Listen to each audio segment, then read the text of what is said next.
हाँ तो प्यारे बच्चों, आज इस सेशन में हम पूंजी निधि की गणना किस प्रकार की जाती है इस पर डिस्कस करेंगे। How is capital fund calculated, यानी किस प्रकार पूंजी निधि या पूंजी कोष की गणना की जाती है, यानी किस प्रकार की जाती है, इस पे हम आज इस सेशन में डिस्कस करेंगे। तो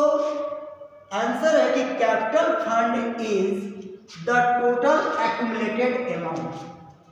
यानी एक्यूमुलेटेड अमाउंट का मतलब हुआ संचित राशि, यानी किस चीज का ये संचित राशि है, तो excess of income over expenditure, यानी कहने का मतलब जो हमारा व्यय के ऊपर इनकम की अधिकता को ही हम कैपिटल फंड कहते हैं। यानी excess of income over expenditure is known as surplus, लेकिन यही सरप्लस जो है अगर संचित हो, एक्यूमुलेटेड हो, उसे हम कैपिटल फंड कहते हैं, जिसे हम पूंजी निधि या पूंजी कोष कहते हैं।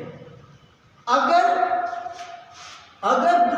यानी if the amount of capital fund is not given, अगर ये पूंजी निधि का यानी रकम अगर नहीं दिया गया हो, then the capital fund is determined by preparing balance sheet at the beginning of accounting year। यदि पूंजी निधि की राशि नहीं दी गई हो तो वर्ष के प्रारंभ का बैलेंस शीट बनाकर हम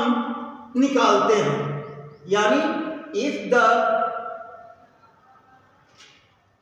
the amount of capital fund is not given, अगर कैपिटल फंड का बैलेंस यानी रकम नहीं दिया गया रहता है, तब उस कंडीशन में यानी then the capital fund is determined by preparing balance sheet at the beginning of accounting year, यानी वर्ष के अकाउंटिंग ईयर का बैलेंस शीट बना करके हम ये डिटरमाइन करते हैं कैपिटल फंड को, या इसे हम पूंजी निधि कहते हैं। तो कैसे निकालते हैं, तो capital fund is equal to total assets minus total non liabilities, यानी कहने का मतलब है कि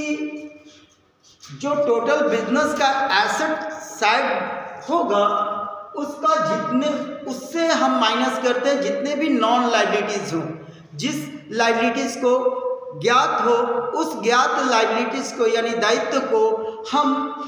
टोटल परिसंपत्ति से हम अगर माइनस करते हैं तो ये हमारा कैपिटल फंड, जिसे हम पूंजी निधि या पूंजी कोष कहते हैं। Thank you for watching.